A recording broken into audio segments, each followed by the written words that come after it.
Susie. Happy days are here again. They sure are. It's starting to look like summer outside. I ain't got no work. I ain't got no school. God. She's unemployed. And my drawers are getting organized, people. That is so fun. I was just having a conversation with myself. This is episode 328. And I was thinking of like, what do I enjoy doing? And one of the things is organizing my house. Oh, it's like the best. And now Does that count as a hobby though? Can it be? Well, come on.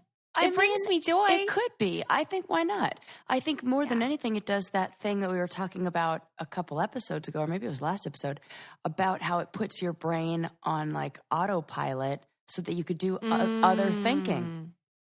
Good point. So really good for us. Yes, I agree. Because I do it in silence. I don't have music on or anything. Same. Mm-hmm. Yeah, it's fun. And so maybe soothing. there's something about, you know, like organizing a drawer. You don't have to think too much. You know, it's like pretty basic. Put the shapes together. Sort them by, you know, whatever the, I don't know, subject matter, whatever you do. Do you think that people that, you know how some people are just kind of naturally sloppy? Do you think yes, that... I do. Do you think that they're usually just laid back and they're not bothered by stuff? Or do you think it's a reflection of their inner mind? Ooh. Well, I mean, I don't judge either way. I'm just curious. Do you see people who are highly, like, I would like to know what the organizational just habits of people who are in, you know, the highest earning or like, you know, have the best jobs and are like the smartest out there. Well, I know for sure that academics are often very disorganized. Yeah, that's true. And then I think of all those like agents, like those old school New York agents who like who have that like teeny tiny office. You open it up and just like stacks of paper to the ceiling. It's like Joey Tribbiani's agent. Yes, exactly. That is what I think. Right. I don't know how successful Joey Tribbiani's agent was. True. But the scholars, they're very productive. They're super bright, but they prefer kind of chaos a bit. Yeah, but I then... don't get it. Okay. But that's very, you know, it's very specific. You're in your limited world where you know, maybe a lot of times our academics aren't finding like huge financial success. Maybe in order to... That's for sure. You know, I'm sorry to break it to all the academics out there. But, you know, maybe in order to, like, I look at somebody like Ariana Huffington, there's no way her drawers are not full, like, neat. Yeah, or Oprah. Oprah definitely has folded drawers.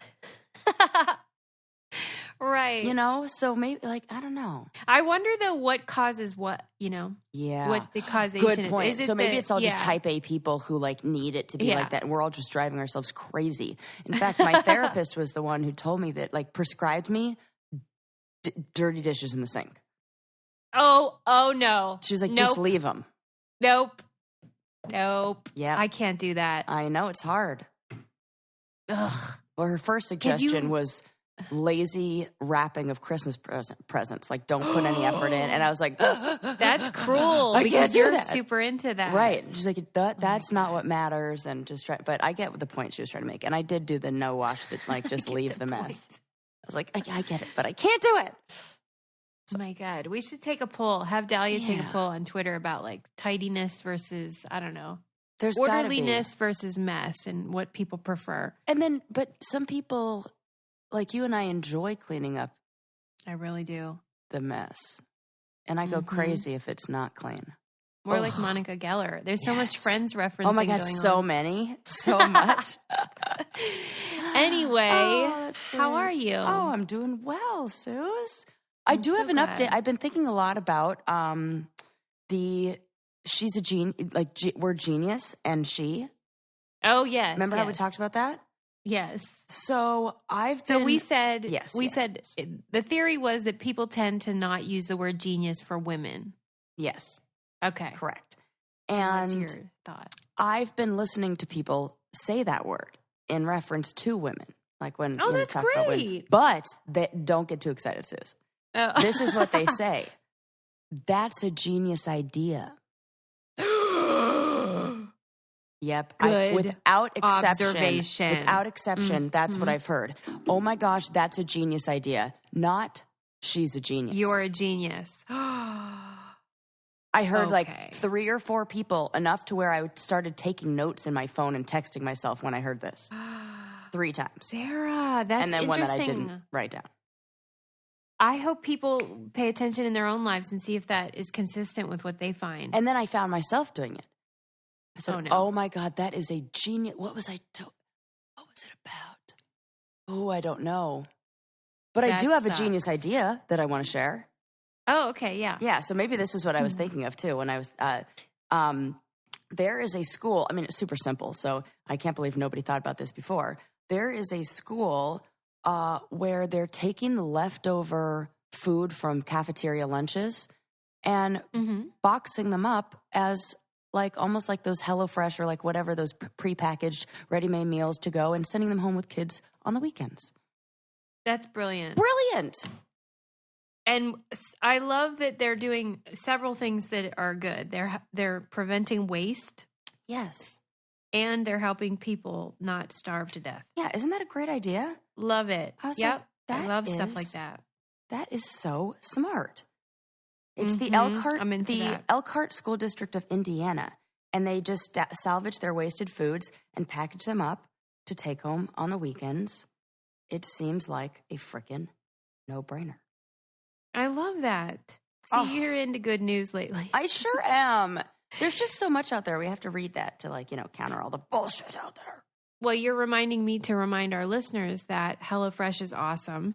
And if you guys haven't tried it yet, you should try it because it's really easy. It makes home-cooked meals doable because they package, as Sarah said, they send you a box of food with dry ice and everything's fresh and there's a recipe. You can make the meal with your family. It's so easy and convenient. You don't have to go to the store.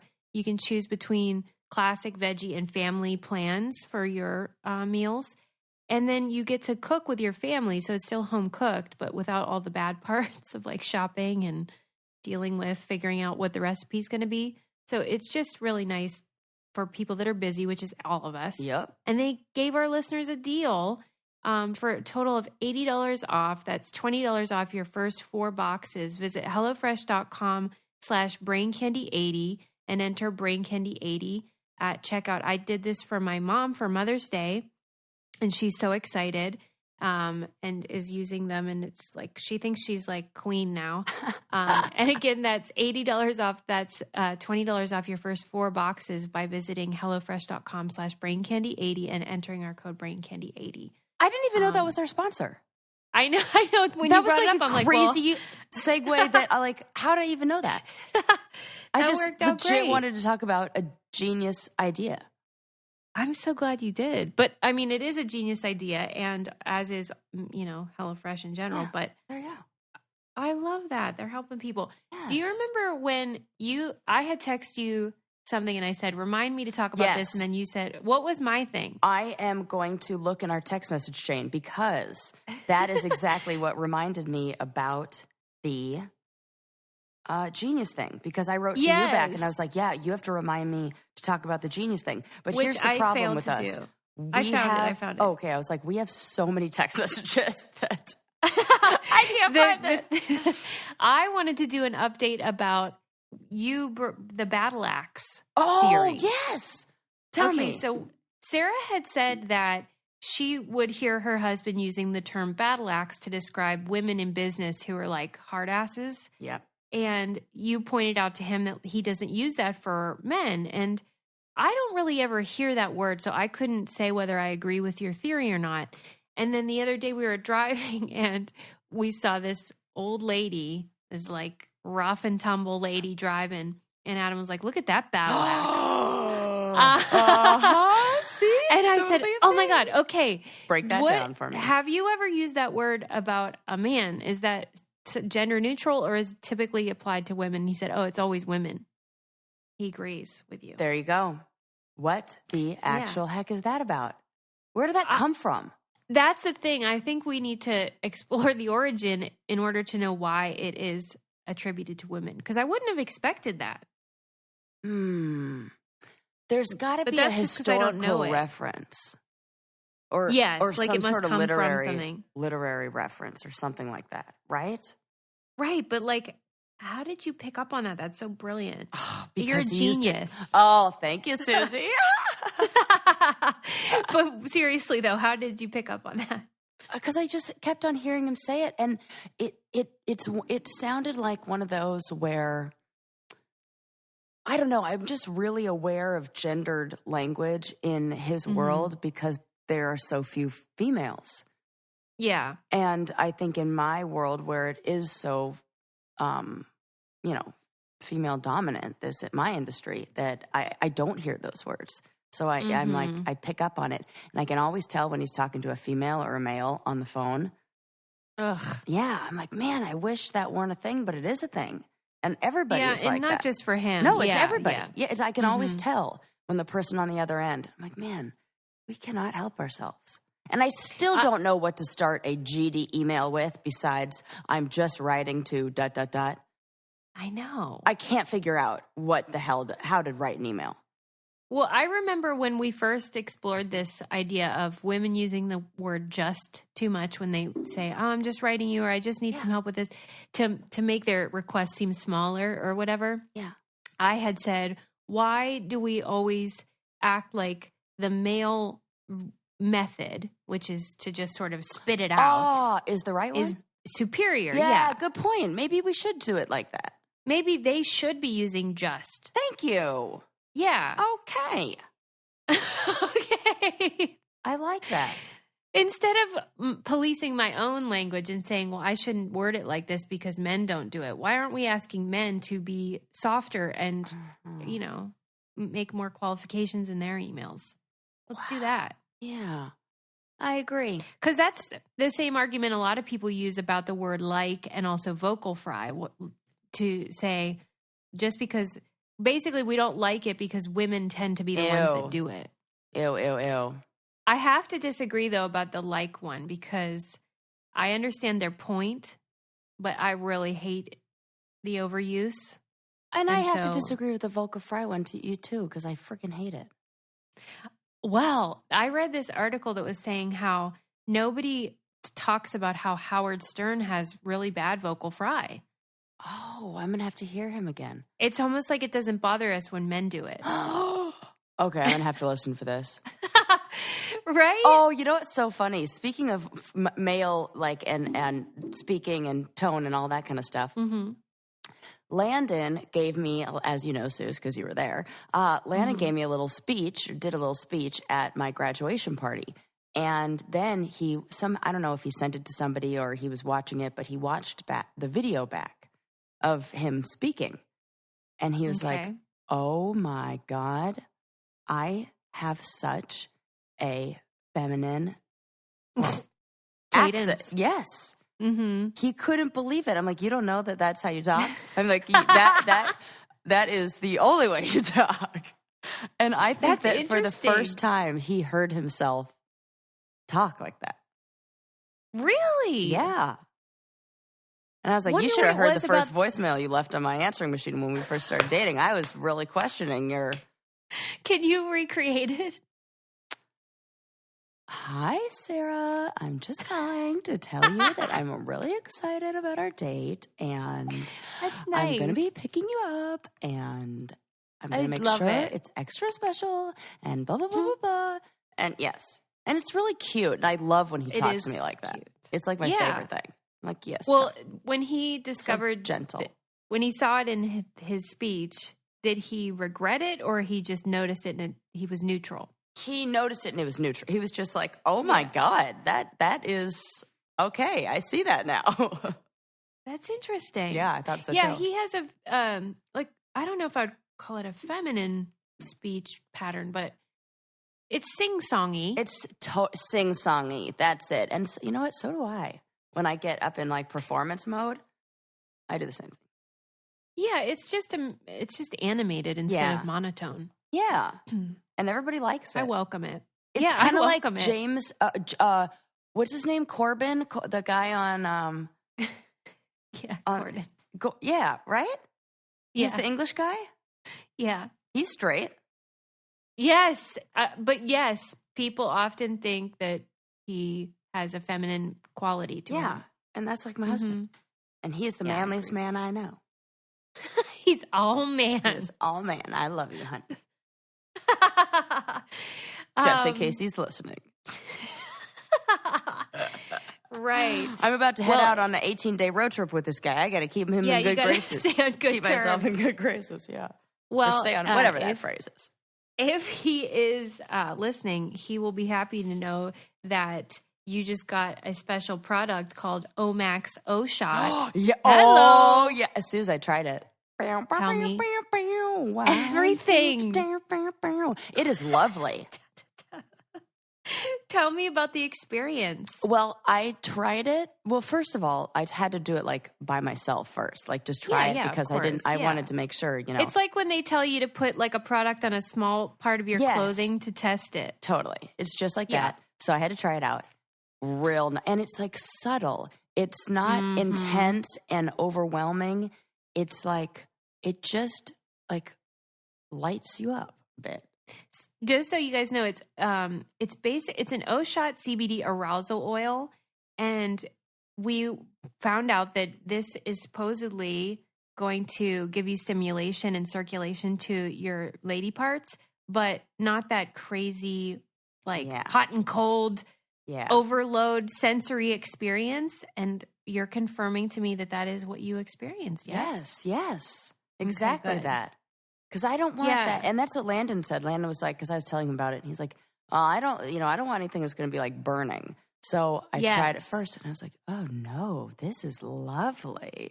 Come over here, honey. Come to mama. Yeah, so it contains 8 natural botanicals that provide a sensory tingling and promote multiple physiological effects, but not that thing where it's too much, which is what I don't like. I want the word multiple used in any sentence about my sexual enjoyment.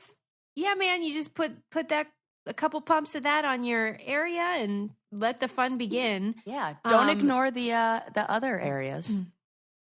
Yeah, that's wherever you want it. Yeah. That's good point. Yes. Whether you're single or looking to spice up your relationship with a more satisfying sexual experience, every woman can benefit from a more enjoyable orgasmic experience. Well, that's for sure. Yep. Omax O-Shot comes to the rescue and provides heightened sexual sensations, which give you the instant and long-lasting satisfaction you're looking for. And it's 100% safe and natural. Remember to go to omaxhealth.com today and enter code BRAINCANDY to take advantage of the savings. Incredible savings. That's omaxhealth.com and enter code BRAINCANDY to get 20% off O-Shot and all the other Omax products. So that's fun. Wow. Thanks for testing that, Sarah. You're welcome. Now I'll dive in. You're welcome. You're just doing the Lord's work over there. Just take one for the team over here.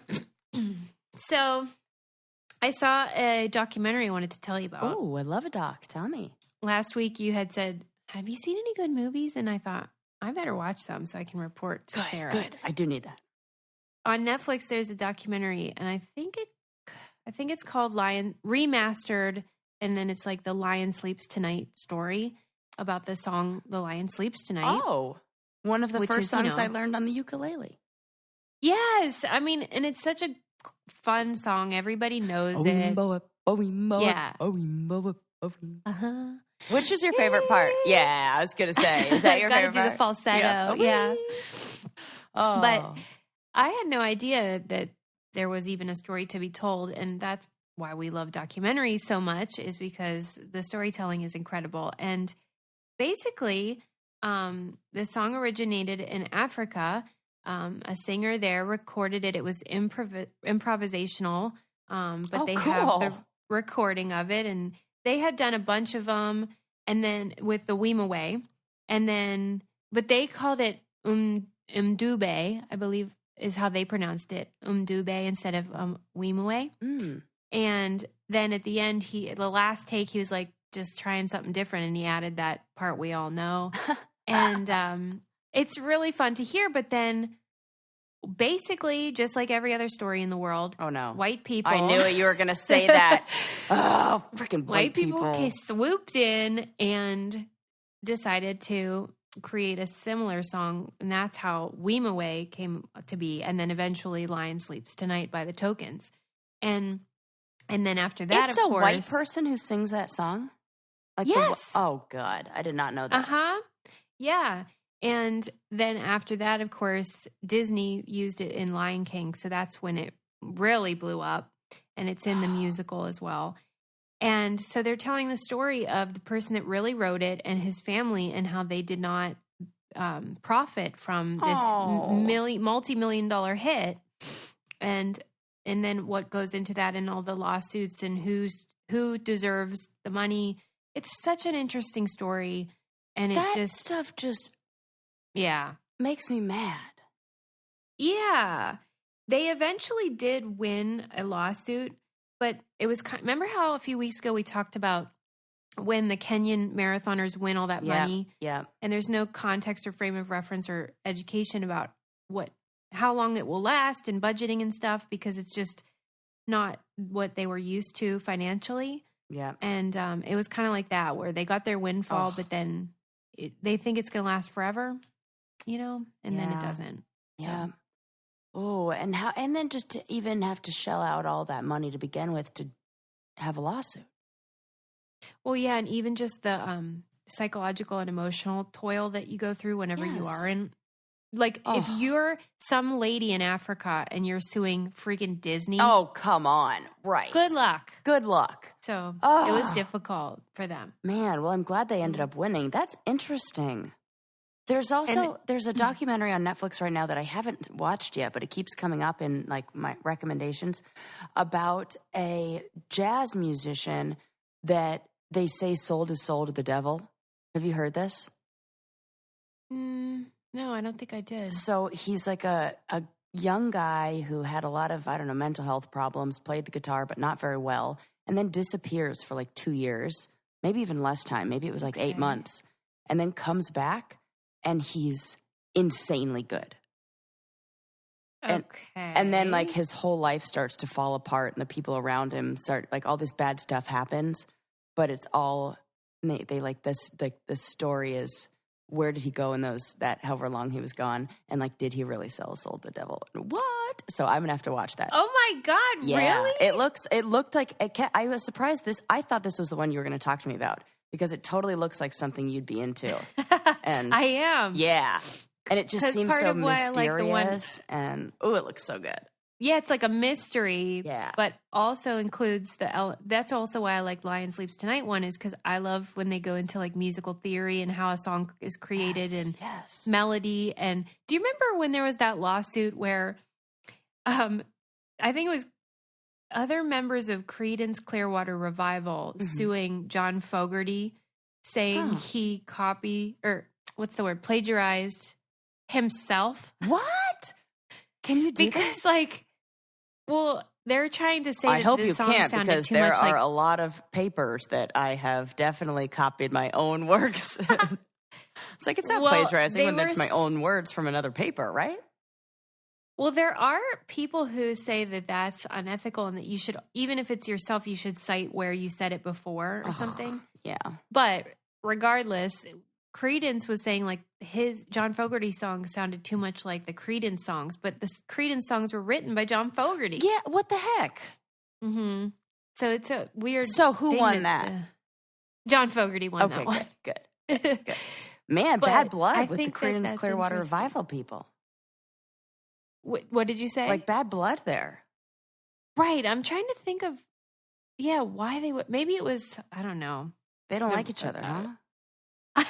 Right. Now that I'm thinking about it, that is weird. Yeah. But John Fogerty won, and he did not plagiarize himself, It would be like if I went out and started a podcast after this one, and then you sued me for sounding too much like Sarah from the Brain Candy podcast. Yeah. I'm like, well, that was 50% my voice.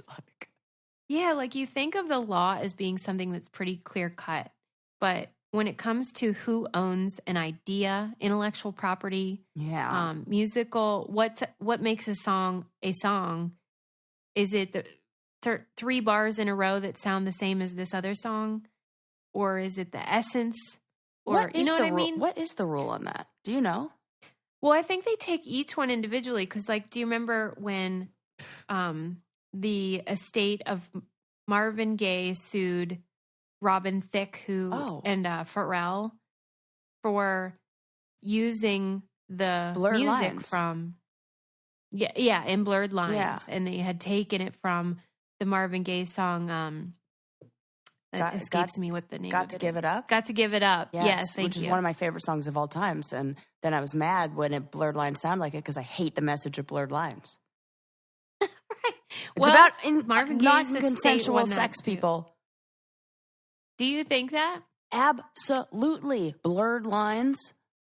Well, I mean, I agree. I'm just the whole song. It's like the whole thing is like, you want it, like basically like.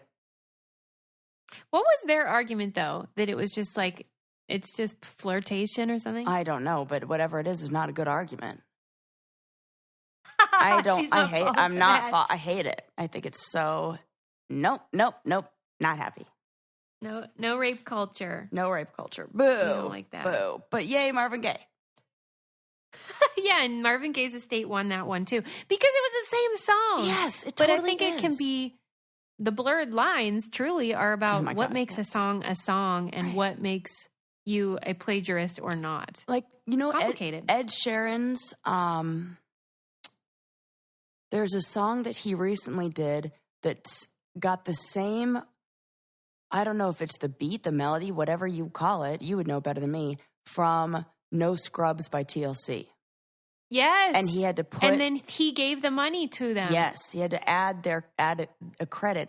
And I swear when I play it, I can hear No Scrubs, but Landon says he can't. And he thinks that that's dumb and that he can't even hear it at all.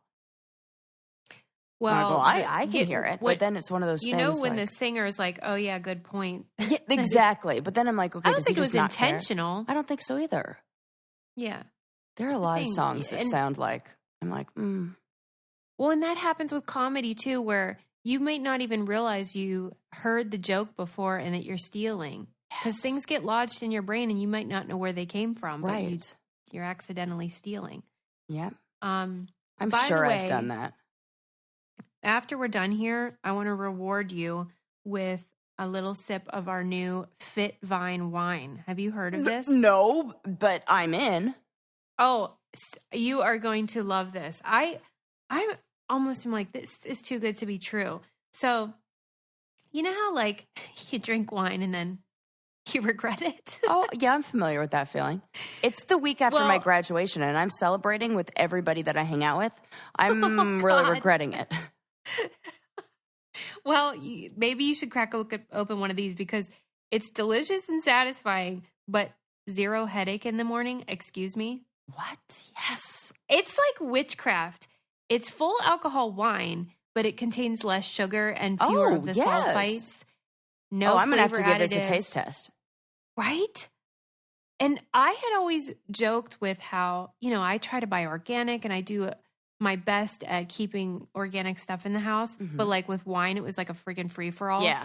I'll bet you're off. And this is lab tested for pesticides, mold, arsenic, and glyphosate. Good. And the good news is Fit Vine wine is available nationwide at Whole Foods, Albertsons, Total Wine, Kroger, your local liquor store, or you can get it at fitvinewine.com and you receive 10% off your order when you use our promo code BrainCandy10. Shipping is free when you order a case or more. And yes. I'm just so excited. Done and done. No. Okay. Okay.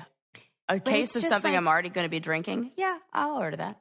They say that it's perfect for people that are into fitness and want to have guilt-free wine without sacrificing your workout the next day. I mean, that's pretty awesome. So yes.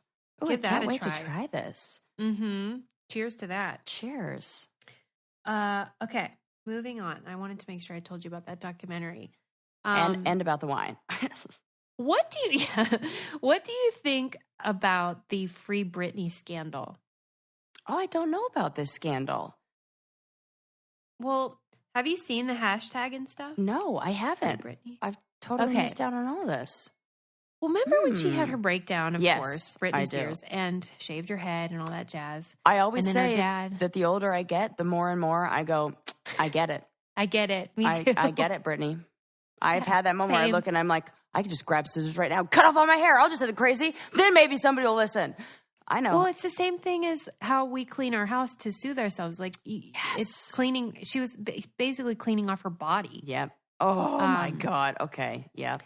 But then her dad became the conservator of her estate and her behavior. Which is not an easy thing to do. No. That's it is not. And big is evidence that there was a big problem. Yes. And the courts are not just inclined to, they really try to keep people autonomous. Yes. So you have to, you get it. Well, her situation, however, is unusual. And I was under the impression that everything was going well because she seems like something similar to her real self. You know, I mentioned recently that when I saw her carpool karaoke, she did seem melancholy, but I didn't take it as she needs help. I thought of it as, you know, she's been through a lot and she's getting older and all that. Yeah. But then this Free Britney thing came into my world, and I'm starting to think that something's really wrong there because she was taken into rehab in January and for what? Like exhaustion, mental health type stuff. Okay. And she now said to the judge that she was placed in there against her will, forced to take medicine, and she doesn't want her dad to be her conservator anymore. Oh, I believe that. Oh my God. Yeah. Oh my God. And she's the only person in America that has a conservator who is still able to earn a ridiculous amount of money. Like usually these people can't really earn money. Oh my God. She's this is the something. only one. She needs to get a conservator who doesn't have any financial, anything to be gained. She needs like somebody without an interest. Yes, like an advocate, oh my God. And I know how fucked up parents can be like that. Like, yeah, and I believe I'm with I'm on the Britney's hashtag. side. Yeah, and I also heard that like when you tweet or write about it, sometimes her mom and brother will like when people talk about Free Britney because they want her to get out. Oh. Like the dad is the problem. Okay. This is a thing. Yes. Dude. And I think it's probably worse than whatever we think it is. Like, when she walked out of the courtroom barefoot, though. Right? And it scares me. Like, is she being medicated in a weird way?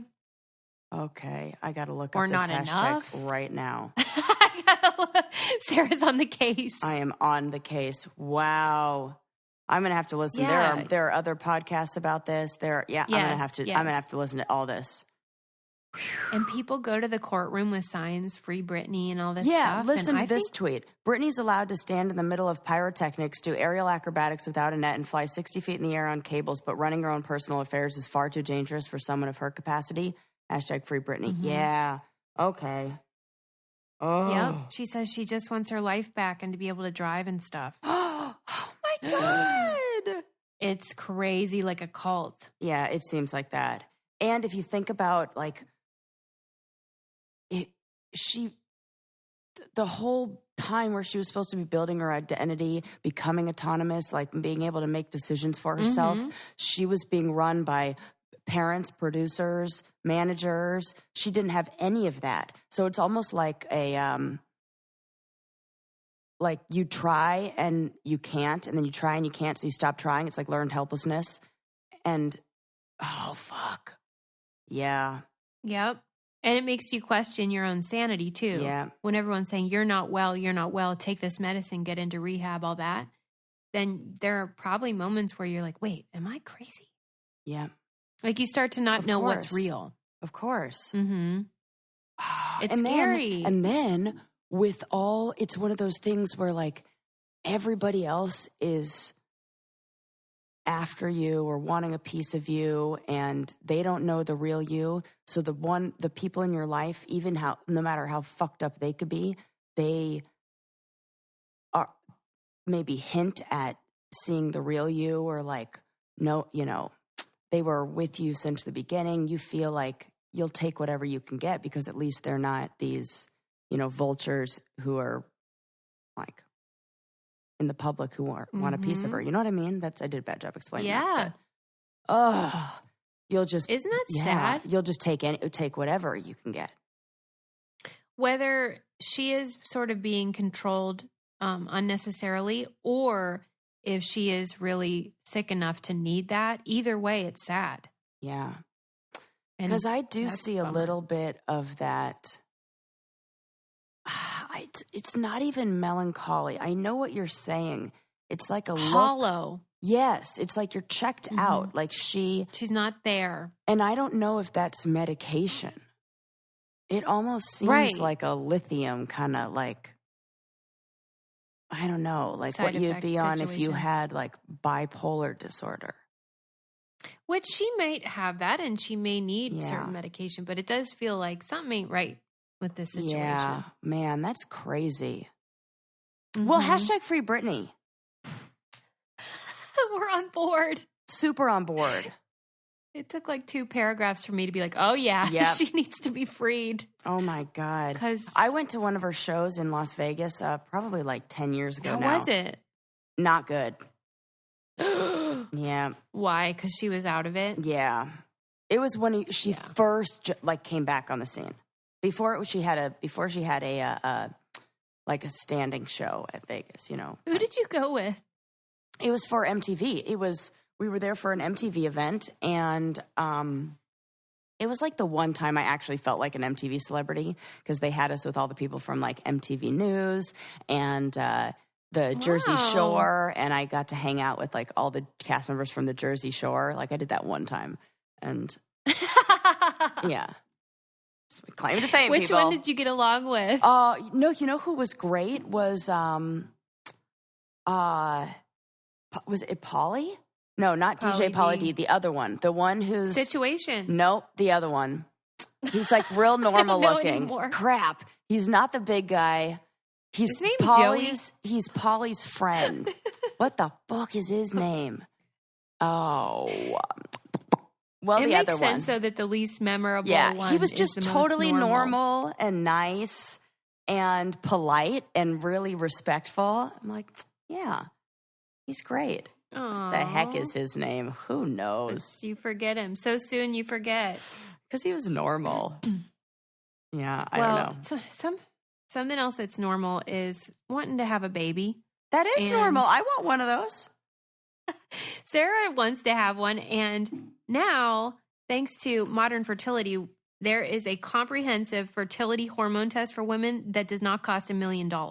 I'm so excited about this. Well, thank goodness. Did you take your test? Oh, no, not yet because I keep missing missing the window. Yeah. Gosh, I have to pay attention to that. Well, I mean, it's only been 1 month, so. I took mine. Oh, how'd it go? So you just do this little tiny finger prick, like you would for diabetes type of stuff. You get a little bit of blood and then you send it off and they test it and they send you your results and everything's ship-shape in there. That's what I found out. Oh, Sue's good. You should try to have another baby. Do you know I was going to say that? Can you imagine the shit show if both of us got pregnant? Oh my God. Oh, okay. We should just try to do that again. You know what? Maybe that's like what was supposed to happen all along. Oh, maybe. Because we talked about that before. Oh my God. I would die. We could both be miserable together. No. Yes. Let's use our modern fertility so I can find out the health of my insides too. Here's the scoop.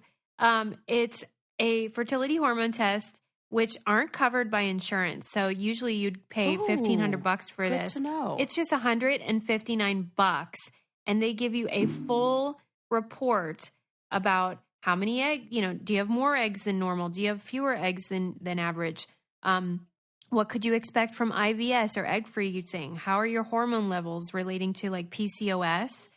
And your just general hormone health. It's just so great that you can do this and be affordable and find out what's going on in your body, whether you want kids or not. It's just good to know.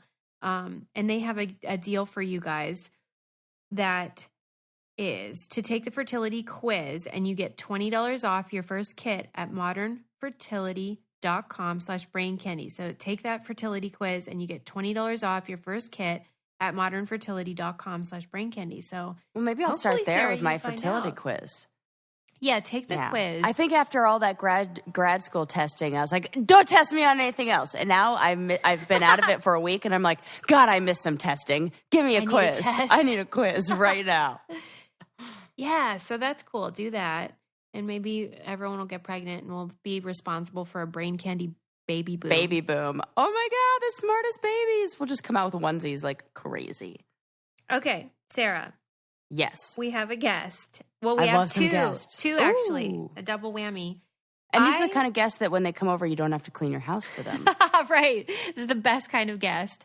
And I feel like these guests are especially wouldn't care because of the show that they That's host. right. Catherine and Mara host a podcast, which I think it's funny that I'm not a podcast person. Like, I don't get into them. That's but so this weird. One, I know, it makes no sense.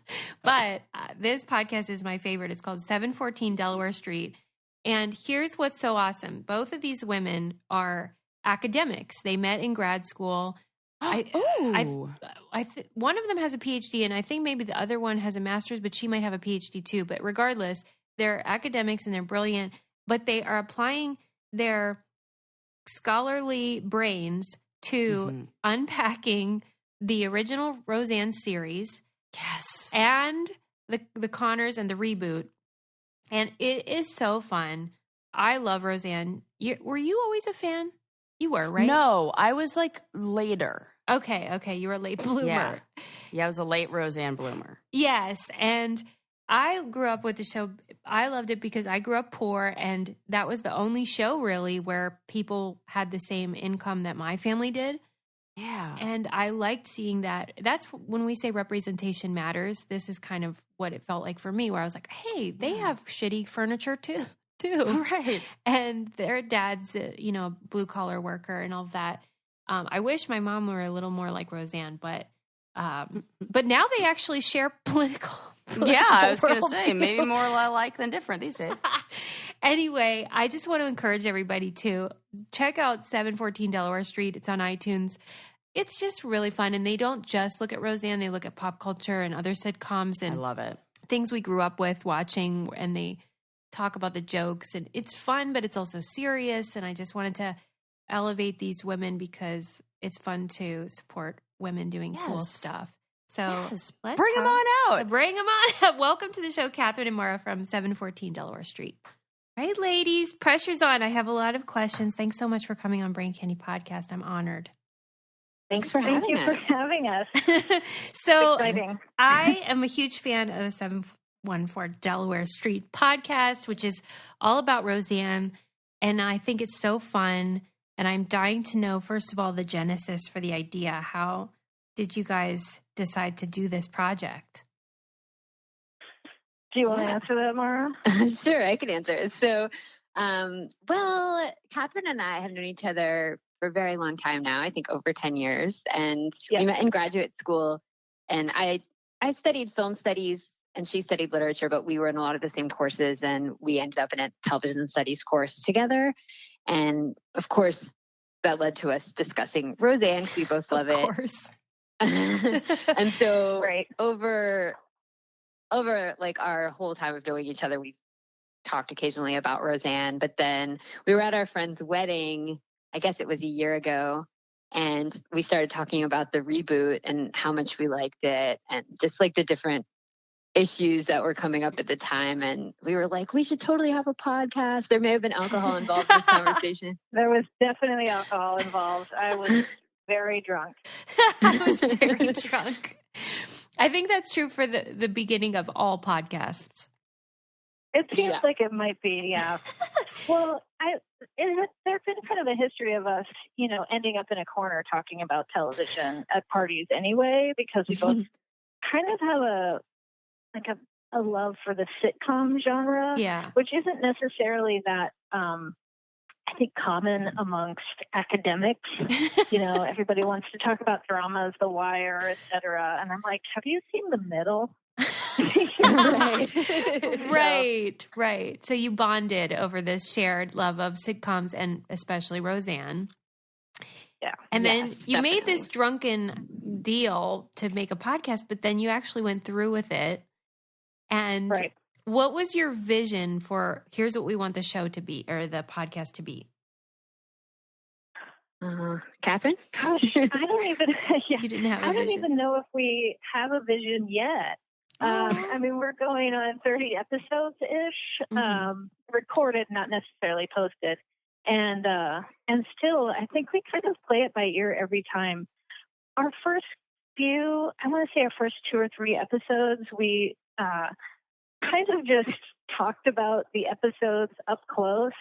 And we did a little too much of, and then this happens, and then she says this, and then, oh my God, and then she's wearing this shirt, which is still really fun, but we've kind of loosened up and just started talking about like concepts and characters, and just, I think the vision a little bit is to reconcile our love of this show and the fact that I almost feel like I grew up in that house. Yeah, me too.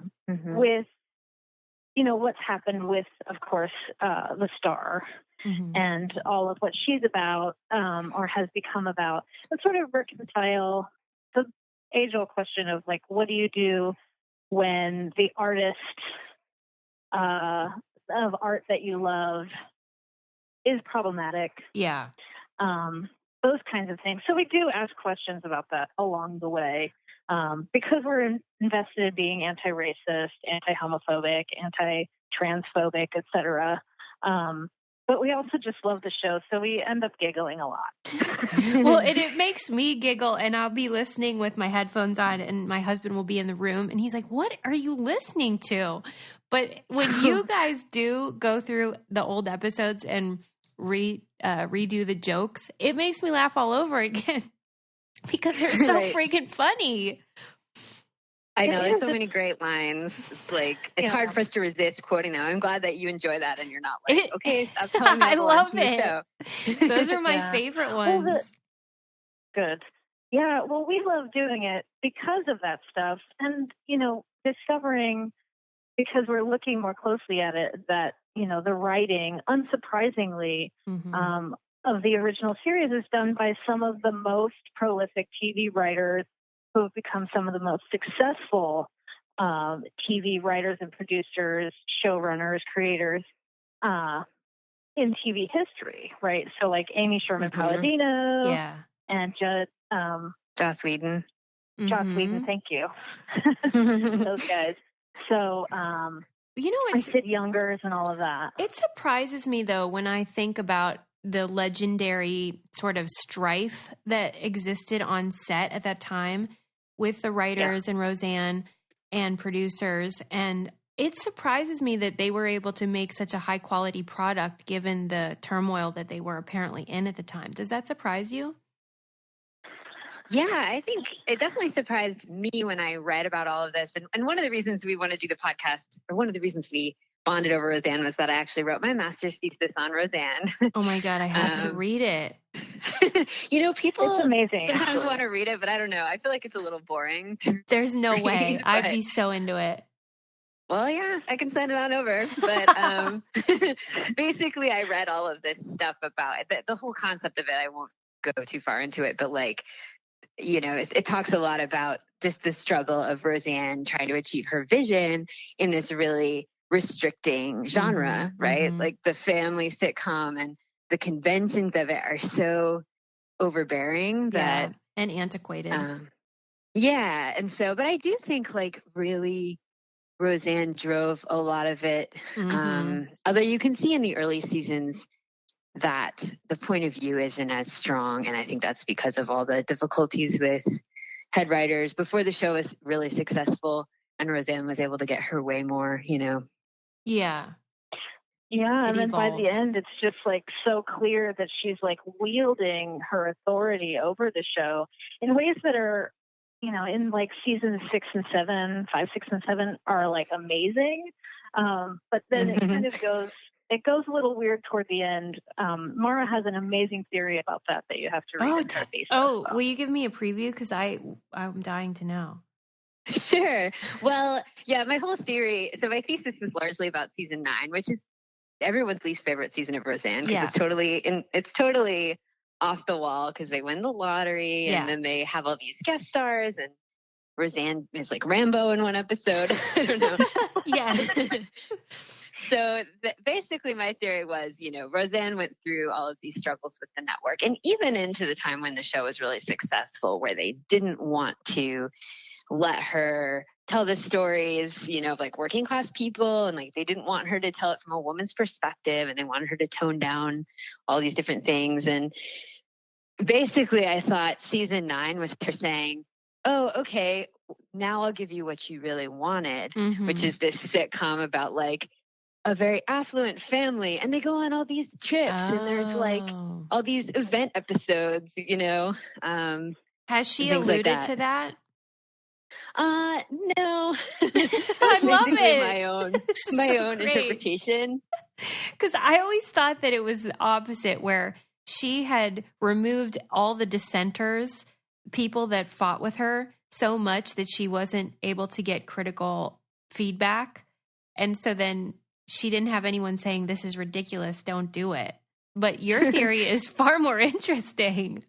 Yeah, my theory is more trusting of Roseanne Barr as a person. I'm not sure that, we should trust her, but well, but yeah, I think one of the reasons that I thought that was because the show is it references television conventions constantly, and it's always referencing like old sitcoms and things, and so she's clearly obsessed with television and like television tropes, and there's a lot of those that come up in season 9. So okay, that's interesting. All right, I look forward to delving into that more when I get my copy of your thesis. But how do you feel about the reboot?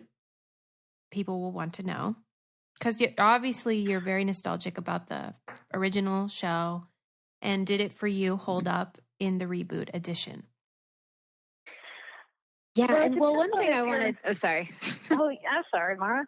I think it kind of depends on if you're talking about season 10 or if you're talking about the Connors. And I think both have their merits.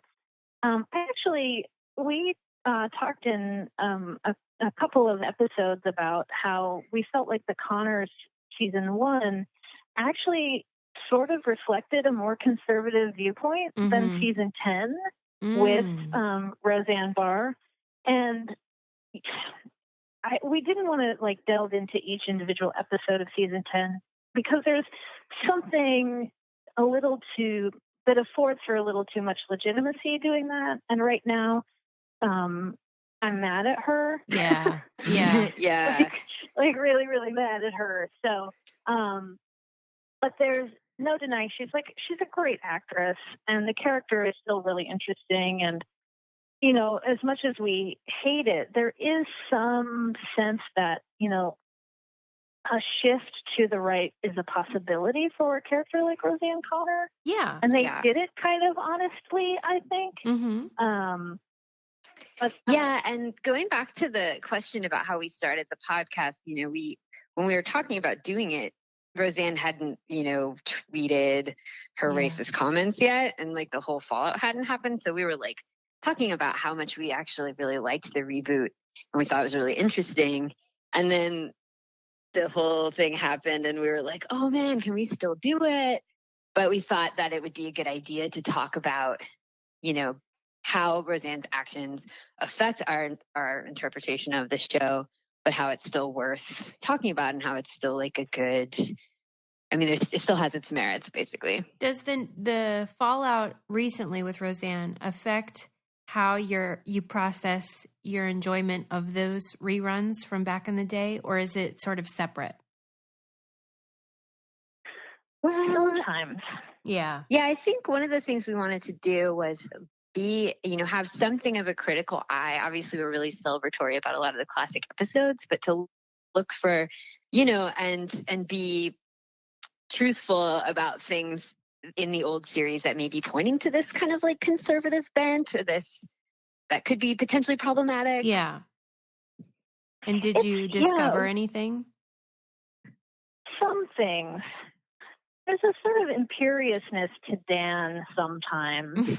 Yeah. And there's a real there's a vein of narcissism in Roseanne Connor that sometimes points to, just the unapologetic, like, non-reflective way that Roseanne Barr has dealt with, criticism about her shift to the right too. So sometimes yes, but sometimes it's just like, I feel like I'm watching my mom when I was a kid. The nostalgia is so rich. Yeah. Well, and like Catherine said, like the reboot, one of the things that I think we've discussed personally, not on the podcast, but that we liked about the original reboot was that it was kind of emotionally realistic, like for a lot of people who have maybe a parent who's become like a Trump supporter who used to be more like progressive, and it's really shocking. And how do you reconcile that with someone that you love and you thought you understood, Oh, believe me, my mom's here right now and I'm feeling it. I'm lucky she didn't bring her MAGA hat with her on this trip. No. But that's really hard for a lot of people to deal with, but you still love that person. And I do feel like that about Roseanne. Yeah. The thing, I have a ton of very conservative family members too. I'm from Colorado and a big chunk of my family are Mormon, and Mormons are generally really conservative. The support of Trump is weird to me because Mormons are so conservative in these specific ways. But like, it's a shock with Roseanne because I grew up with her as someone who was sort of like a lefty icon. She was like LGBTQ friendly, or so we thought. You have to leave the T out of that. Yeah. And that's something that we've come to realize. But she also had, some, I would call for the 90s anti-racist episodes. She was such a feminist. Yeah. And there was, I remember when she sang at the national anthem. Well, she sang the national anthem, not at it. But she, my conservative family were ready to tar and feather her for that, And so now there's this shift where, she's become the opposite of who I thought she was. Yeah. And so the loss there almost hurts more than knowing that my family members who are always conservative are Trump supporters, because of course they are. I'm not surprised by that. That's how that works, Yeah, but she seems to have changed, right? Yeah. Well, you know what you just made me think of is when she did the national anthem thing, and, obviously there was the backlash. Then she at some point came out and said, oh, that wasn't what I was doing. She had like an excuse for why it sounded like that and whatever. But then she kind of did the same thing with the tweet where she put out something that to most people seemed racist. And then now she's insistent that it wasn't meant that way and that she meant something completely different. Do you think this is just a pattern where she does the thing and then changes the story of why she did it, or what? Totally. Yeah. Yeah. I hate that. I think she's so prideful. There's so much now. Like before Trump was getting big, she was already a conspiracy theorist online, and she was, very often talking about, the global pedophilia ring and things like that, which, I mean, she talks I don't about know it a if lot. that's real. I don't think there has to be a ring for there to be a global epidemic of people being awful and gross. Yeah. But maybe there is, and I'm naive or something, but there's like I forgot what I was saying actually. Well, you said before Trump, she was even getting into that, and we were trying to decide, like, does she do these things and then change the story of how it happened, or did she mean it that way all along? I don't know. Well, I think she has a history of telling different stories. Yeah. I mean, I think we spoke about this on the podcast, but she has two different autobiographies, and they tell completely different stories about her life, Yeah. And I idea is, well, she's finally ready to tell the truth in her second autobiography, but, it's not really clear which one is truthful and how truthful it is, and, that kind of thing. It's a very odd thing, but what she has created with Roseanne is really special, and I'm so glad you guys celebrate it and then apply the critical thinking and, the lens of, progressivism to all of the things that she's done before and now with the reboot. I was wondering, Laurie Metcalf is a national treasure. Can we just say that before we? Oh my God, she's the best. Amazing. She's amazing. Everything she does is the best, and I love her with all my heart. Do you guys have a particular episode that's always been like the one that you love the most, or does it change for you?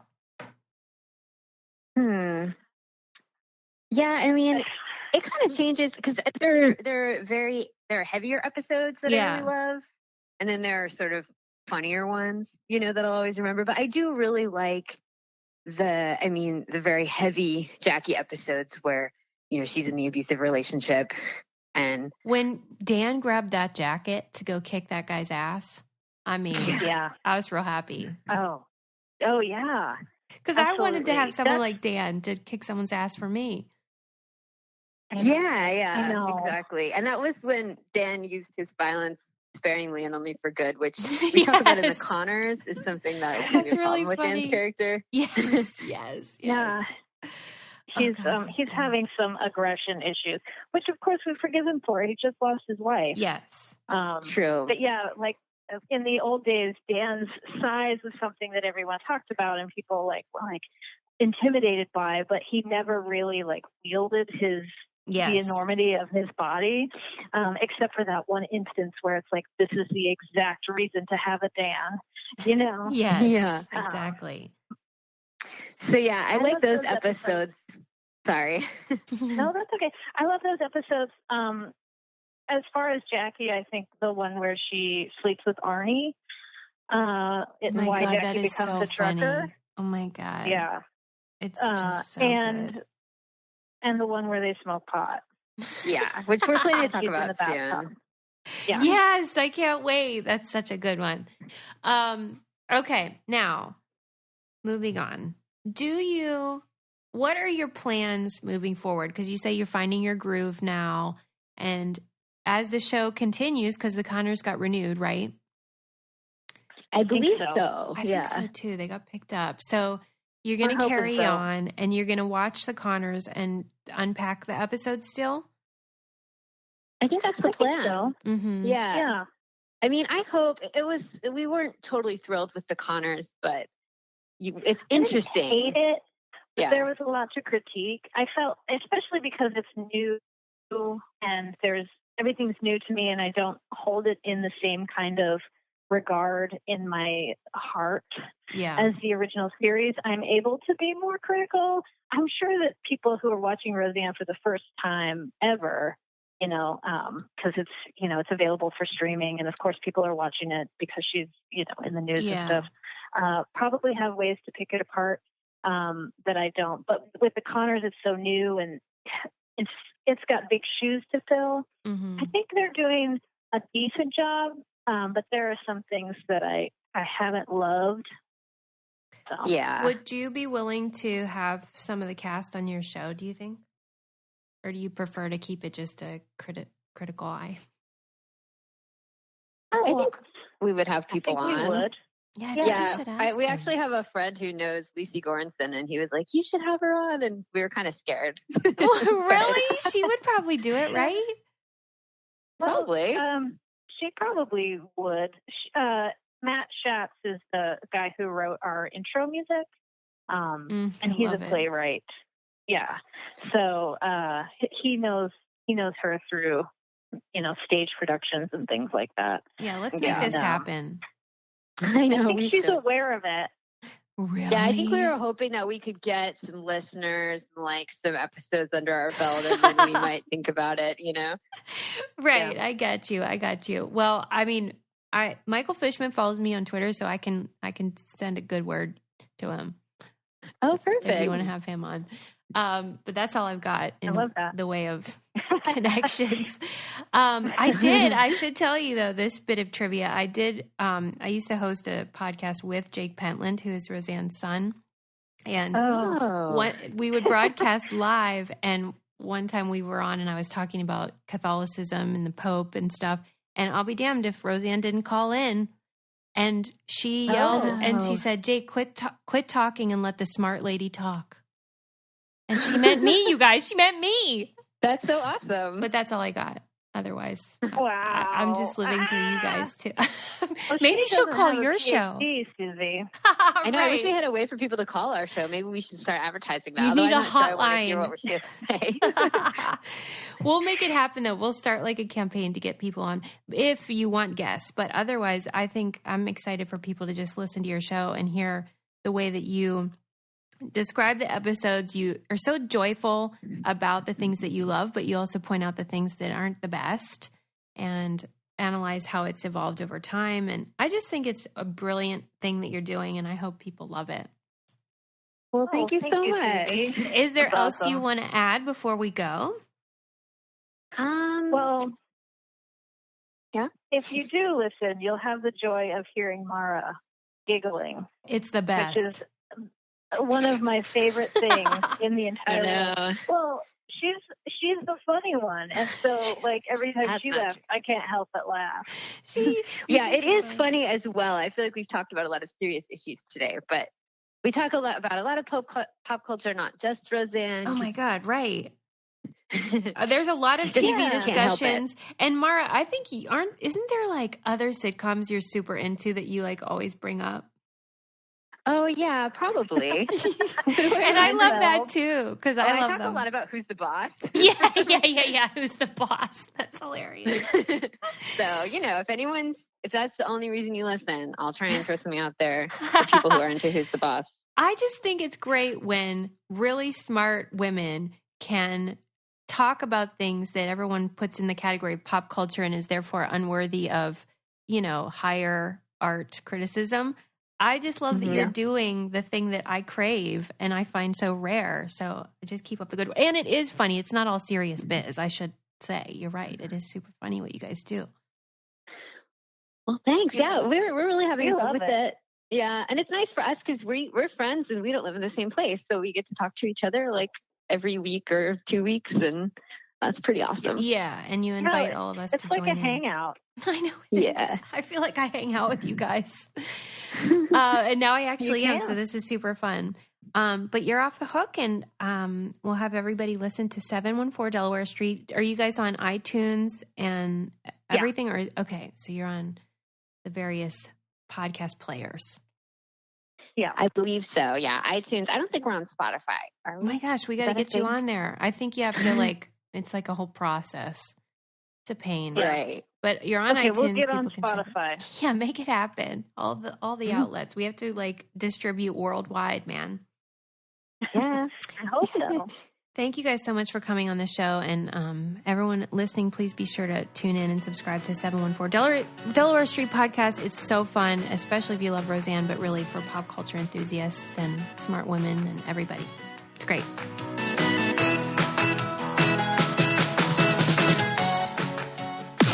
This podcast is brought to you by Wave Podcast Network.